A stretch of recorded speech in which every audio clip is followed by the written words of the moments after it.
अस्सलाम वालेकुम, मैं हूं शाहनवाज और आप देख रहे हैं मेरा यूट्यूब चैनल। आज एक नया टॉपिक डिस्कस करते हैं, president as a source of law.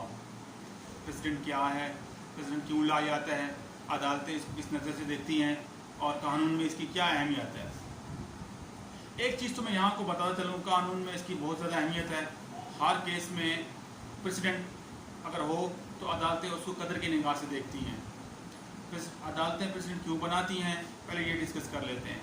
हर अदालत जब कानून में कोई शिकम या कोई रह जाए, ऐसी कोई कानूनी नुक्ता रह जाए जिसका हल करना अदालतों में ज़रूरी है, या कोई चीज़ कानून से हमें मुबहिम हो, जो चीज़ें कानून में साफ और वाज़ेह क्लियर नहीं लिखी गई, तब अदालतें अपनी तरफ से या सबूतों और गवाहों के को मिला के फिर अपनी तरफ से जो एक जजमेंट पास करते हैं उसको एक प्रेसिडेंट कहा जाता है। लेकिन बशर्ते ये है कि वो मुकम्मल हो, जामिया हो और बगैर किसी सिकम के हो, ताकि कोई भी बड़ी अदालत उज़्मा उसको चैलेंज ना कर सके। यहाँ मैं एक चीज़ बताता चलूँ, तमाम केसेस में जो वकील अदालत में पेश करते हैं वो प्रेसिडेंट का हवाला देते हैं कि इस प्रेसिडेंट PID MLD के मुताबिक केस फलाना केस था और कि इस केस के मुताबिक इस केस का इस तरह फैसला होना चाहिए था। लेकिन ये चीज़ बताता चलो कि ये एक स्पेसिफिक क्राइटेरिया है, केस टू केस बेसिस देखा जाता है। आम में अगर मैं आम तौर पे अगर आपको बताऊँ, तमाम वकीला बरादरी और तमाम जो है जज साहिबान और तमाम जो हमारे लॉयर कम्युनिटी है वो इसको as a source of law समझती है। मेरे मुताबिक ये सोर्स ऑफ लॉ है, लेकिन मैं इसको सोर्स ऑफ गाइडेंस मानता हूँ, यानी कि रहनुमा असूल, क्योंकि केस टू केस वेरी करते हैं और ये चेंज भी हो सकते हैं, जबकि कानून चेंज नहीं होता। कानून हमेशा पार्लियामेंट बनाता है, अदलिया नहीं बनाती। मेरा इसकी मौक़िफ़ से थोड़ा सा डिफरेंस है तमाम वकीला से कि वो इसको कानून समझते हैं, जबकि कानून नहीं है। ये गाइडेंस है, रहनुमा असूल, जो केस टू केस वेरी करते हैं। जितने भी पेचीदा केस हैं वकीला साहिबान अपने दलाइल देते हैं अदालतों में और इसके मुताबिक वो केस का फैसला होता है। हर इलाके की, हर इनके किसी प्रोविंशियल की, हर मुल्क की अपनी एक कानून होता है और उसी हिसाब से वो रहनुमा असूल बनाए जाते हैं। लेकिन जब रहनुमा असूल बनाने का एक फिक्स क्राइटेरिया है, वो केस टू केस बेस चलता है। हर केस में अलग उसका असूल मुकर्रर हो सकता है, मगर हर कानून नहीं हो सकता उस केस में।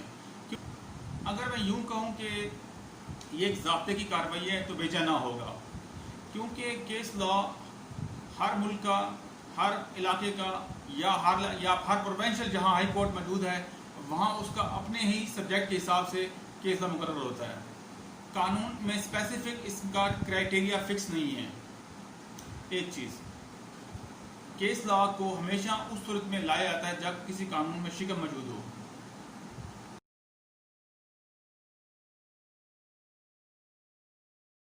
अब आते हैं इंटरप्रिटेशन स्टैट्यूट की तरफ। इंटरप्रिटेशन क्या है, क्यों लाया जाता है, क्यों ज़रूरी है, अदालतों में इसकी क्या अहमियत है। पहले तो ये जान लेते हैं ये है क्या और क्यों इसका इस्तेमाल करना पड़ता है।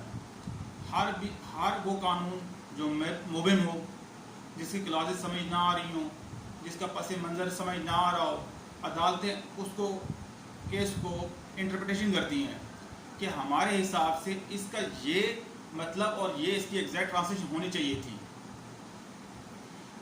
वकीला बरादरी वो अपने हिसाब से इंटरप्रिटेशन करती है, जितना उनको कानून समझ आया वो बयान कर देती हैं कि भाई ये इस प्रोटेक्शन के हिसाब से, इस क्लॉज के हिसाब से, इस शिक के हिसाब से ये बात होनी चाहिए थी और ये कानून की असल तशरीह है। लेकिन वो अपनी इंटरप्रिटेशन करते हैं। जज से इसका मुत्तफिक होना ज़रूरी नहीं है, क्योंकि फाइनल इंटरप्रिटेशन उसी की ही होगी और उसी की मुकदम रखी जाएगी। अब मिसाल देता हूँ, यहाँ पे लफ्ज़ है गवर्नमेंट, सब्जेक्ट है सर्विस मैटर। अब क्या समझेंगे, कैसे इंटरप्रिटेशन करेंगे इसकी। गवर्नमेंट का मतलब क्या है, फेडरल गवर्नमेंट है, प्रोविंशियल गवर्नमेंट है, कौन सी गवर्नमेंट है।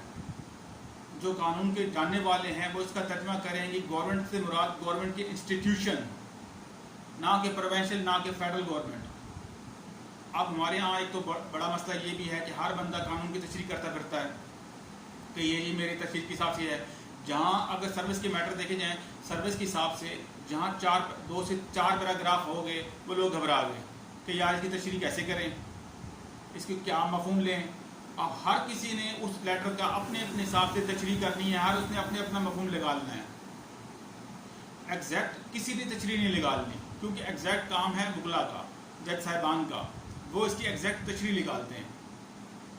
انٹرپریٹیشن اسٹیچوٹ کا سبجیکٹ بہت اہم ہے، کیونکہ میرے جتنے آنے والے ٹاپکس ہیں وہ اسی سے ریلیونٹ ہیں. کیونکہ سروس کا قانون بھی سمجھنے کے لیے آپ کو پریسیڈنٹ انٹرپریٹیشن اسٹیچوٹ کا سہارا لینا پڑے گا، کیونکہ اس کے بغیر آپ کو قانون سمجھ میں نہیں آنے لگا. کیونکہ اگلا ٹاپک ہمارا جیسے سینیورٹی کا ہے، اس کے لیے بھی پریسیڈنٹ اور انٹرپریٹیشن اسٹیچوٹ کا سہارا لینا پڑے گا. اس کے بغیر آپ کو کوئی بھی قانون سمجھ میں نہیں آ سکتا. اس لیے آپ کو پہلے انٹرپریٹیشن پریسیڈنٹ کیا ہے ان کو سمجھنا بہت ضروری ہے. امید کرتا ہوں آج کی ویڈیو آپ کو پسند آئے گی. اللہ آپ کو آسانیاں عطا کرے اور آسانیاں تقسیم کرنے کا شرف نصیب کرے. خدا حافظ.